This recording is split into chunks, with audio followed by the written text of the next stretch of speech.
Gerak lari menuju arah Mado. Sampai di Mado, dokter sendiri dihadang, kemudian dipukuli dengan besi, kemudian digiring ke jurang dan langsung ditendang ke arah jurang. Pada pukul 9 lewat sekitar 11 menit, mereka bergerak lagi menuju ke barak yang kedua yang dipimpin langsung oleh saya sendiri sebagai ketua tim.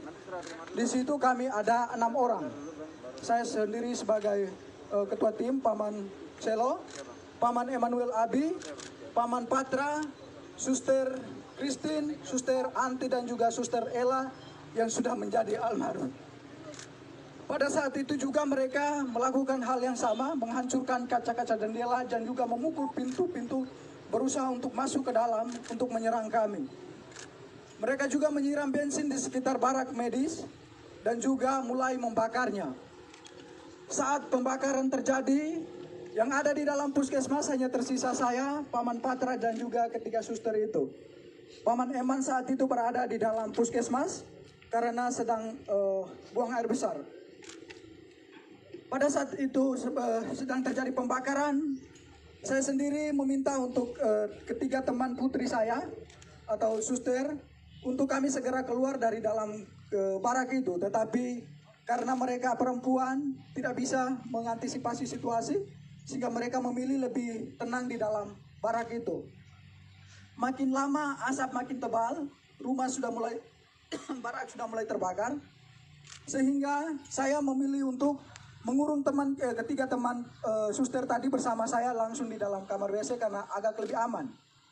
Sekitar pukul 9 lewat 20 menit sudah tidak bisa ditahan lagi karena memang rumah sudah plafon-plafon yang terbakar sudah mulai pada runtuh. Sehingga saya memilih untuk mengajak ketiga suster ini untuk keluar dari dalam barak medis. Pada saat kami berusaha untuk lari menghindari amukan KKB, kami memilih lari ke depan, mereka sudah menghadang kami pada posisi depan. Kemudian saya berusaha merangkul ketiga suster menuju ke jurang, tetapi sampai di belakang jurang yang ada di belakang barak medis juga mereka sudah berada di situ dengan diperlengkapi senjata dan juga busur dan anak panah. Akhirnya saya berusaha untuk mengamankan ketiga suster ke rumah warga yang terdekat jaraknya sekitar 5 meter dari barak medis itu. Sesampainya di situ mereka juga ada di situ berusaha untuk membakar rumah warga yang di sebelah. Akhirnya saya memilih untuk mengamankan ketiga suster di dalam gedung di dalam kamar mandi dari rumah masyarakat itu. Sekitar 30 menit kami berada di dalam kamar WC. Kejadian semakin brutal, mereka semakin membabi buta, memanah teman kami Paman Emmanuel Abi. Kemudian mereka mulai membakar rumah-rumah warga dan juga pasar, serta bank, rumah distrik yang ada di sekitaran barak medis itu. Kejadian semakin brutal, akhirnya saya mengambil keputusan untuk kami bisa mengamankan diri. Dalam hitungan detik saja, saya sebagai laki-laki mengamankan 3 orang perempuan pastinya tidak bisa karena mereka mengejar kami dengan senjata dan juga busur dan anak panah.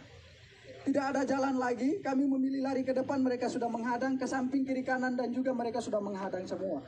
Akhirnya di belakang kami terdapat jurang yang cukup terjal, kedalamannya sekitar 500 meter dengan sudut ketajamannya itu sekitar 90 derajat. Tanpa berpikir panjang, saya bertanya kepada ketiga suster itu bagaimana kita harus mengamankan diri.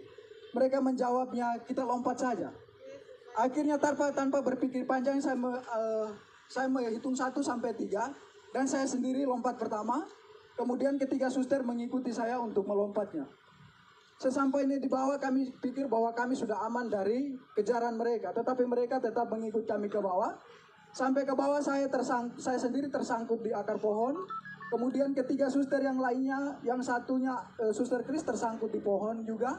Suster Ella tersangkut di antara semak-semak. Kemudian Suster Anti, dia melompat jaraknya sekitar 150 meter ke kedalaman jurang ini gitu. Dan dia juga tersangkut di semak-semak. Mereka terus mengikut kami ke bawah, kemudian mendapati Suster Anti di bawah. Kemudian mereka naik, dapat lagi Suster Ella yang sekarang sudah ada di almarhum. Kemudian mereka dapat lagi Suster Chris. Saya sendiri mereka tidak dapat karena saya sembunyi di antara tebing dan juga akar-akar. Kemudian mereka mengumpulkan ketiga suster ini. Kemudian mereka semakin membabi buta. Mereka mulai menelanjangi suster dengan tidak membuka pakainya secara sopan, tetapi mereka menelanjangi dia dengan parang tajam atau parang, langsung dipotong saja pakaian mereka, mulai dibuka dari baju sampai celana dalam semuanya. Mereka tidak ditelanjangi, kemudian mulai dianiaya secara tidak manusiawi. Paha mereka ditikam, muka mereka ditonjok, kemudian